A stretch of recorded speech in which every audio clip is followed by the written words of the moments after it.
Hi everyone, Mr. Hawkins with Hawkins Tech, and in this video I am doing another review on the iPad 7th generation.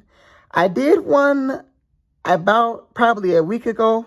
I would have to look back on my channel, but this is another review, as in this video I want to sort of test the audio from the iPad itself, and I will be merging it in CapCut on my iPad Air 4th generation.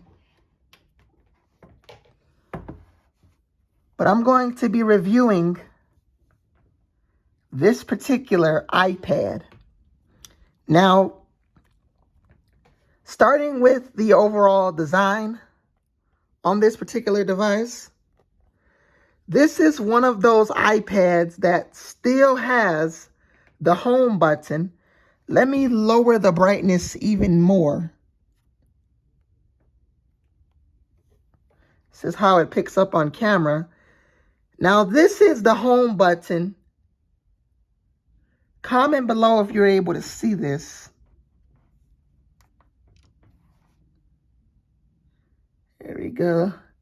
You have the home button with this particular model. Let me just bring the brightness up a little bit. And this iPad has the A10 Fusion chip as far as the processor is concerned. But we'll talk about speed and performance in a little bit. Right now, I just want to talk about the overall design. I know a lot of people are going to seem to think that this iPad is sort of outdated. But if we go into apps like Safari, and we go to apple.com here, it generally scrolls perfect. But I typically test that in the app library. So let's go over here to the app library.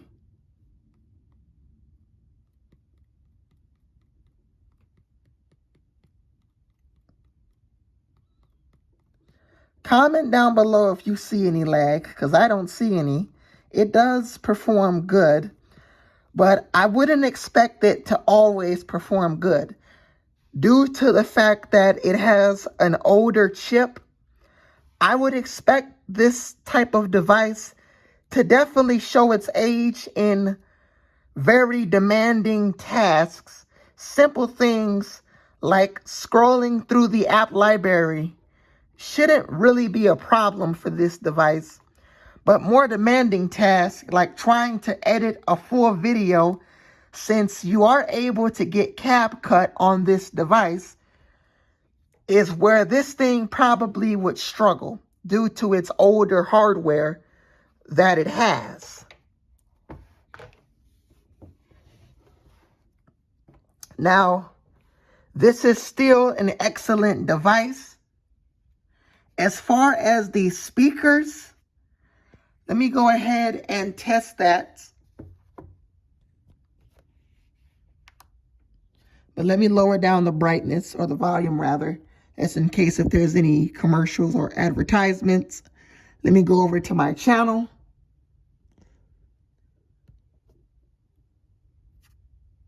Everyone, Mr. Hawkins with Hawkins Tech, and I've been using iOS 18.4.1 for the past couple of days. And in this video, I'm going to give you my overall experience running this update. I'm going to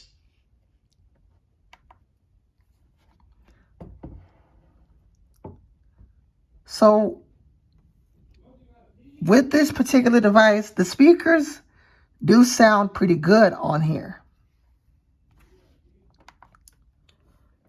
So it does have pretty good speakers,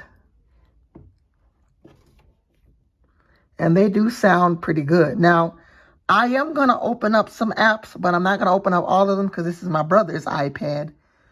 But I'm going to do some scrolling in podcasts and see if that's set up here. We have a splash screen. Welcome to Apple Podcasts.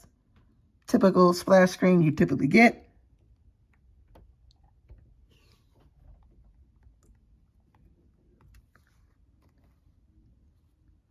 On this device, everything scrolls up nice and good.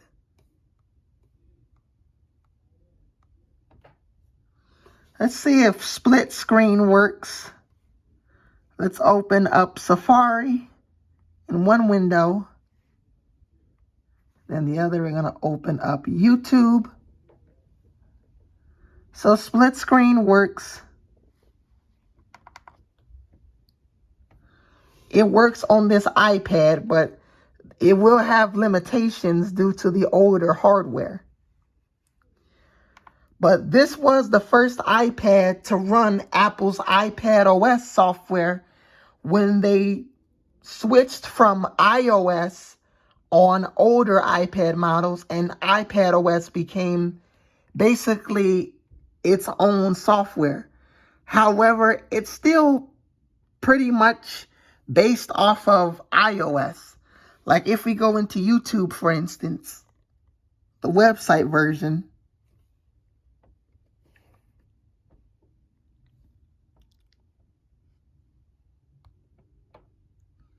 we go into youtube.com. It is in the desktop version. It's not signed in on the website. I'm not going to sign in to the potential account. Well, we can try. See if it will allow.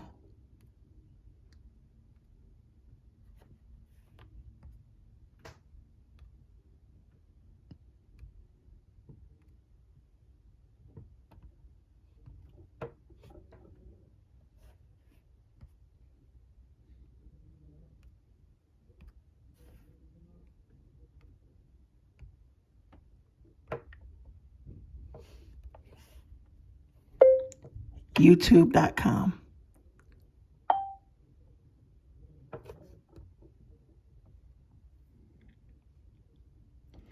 We wait for it to load here. Everything loads up nice and quickly here. Of course, that can also be dependent on your Wi-Fi connection. Mr. Hawkins with Hawkins Tech. Now, this particular device, it does load up in the desktop variant.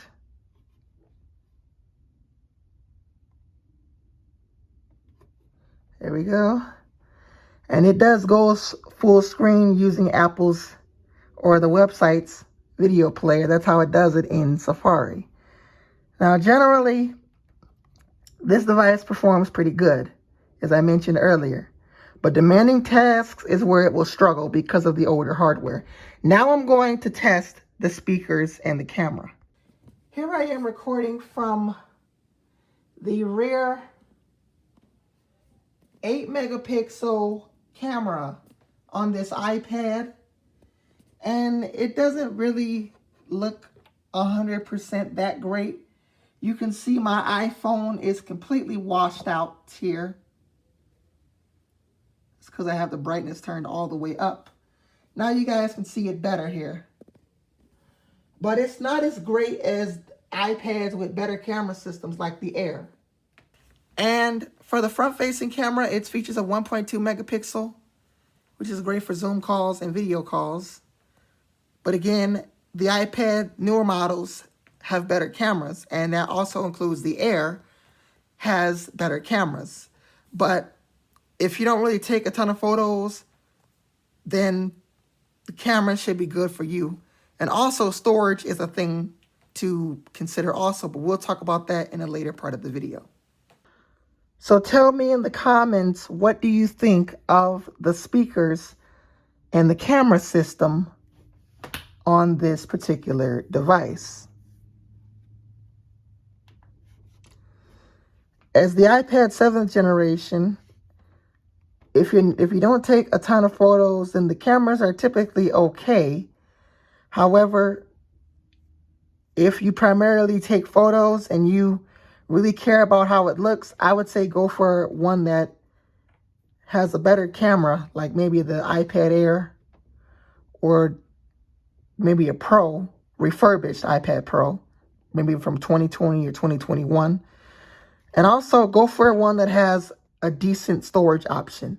As this iPad, unfortunately, this is a 32 gig model, and it's my brother's iPad, and he already has about 7 gigabytes so on this device. As this device,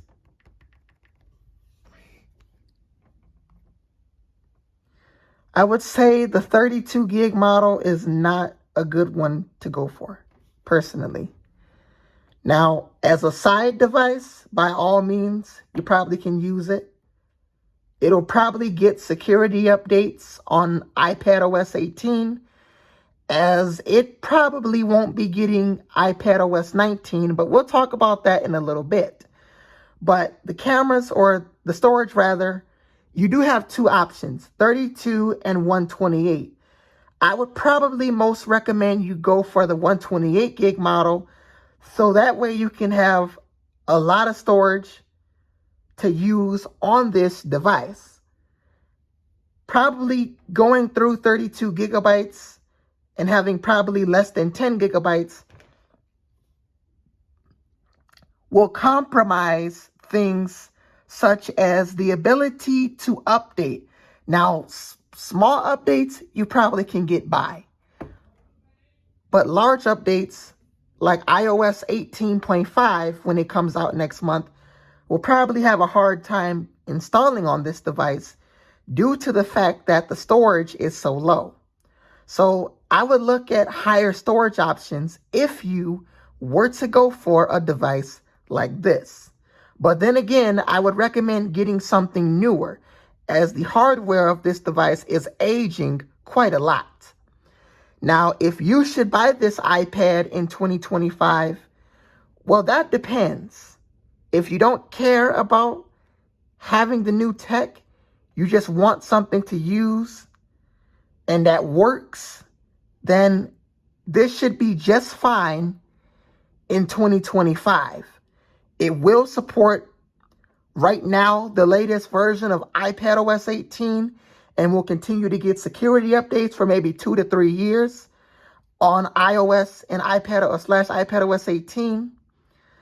But if you care about having new features, maybe Apple Intelligence or updates, then I would consider going for maybe an iPad Air M2 or M1.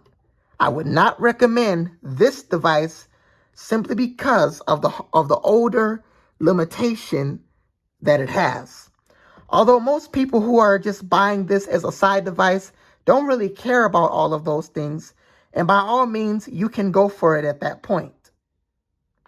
But if you do a lot of video editing and you're a YouTuber like I am, then you would probably want to go for something that has more storage and is a newer model and with a newer chip. So that's my review on the iPad 7th generation. It's a more updated review from the one I did, because I'm going to be airdropping those clips I recorded on this device to my iPhone and merging it in CapCut. So if you enjoyed this video, please like, comment, and subscribe. I'm Mr. Hawkins with Hawkins Tech, and I will see you guys later. Peace.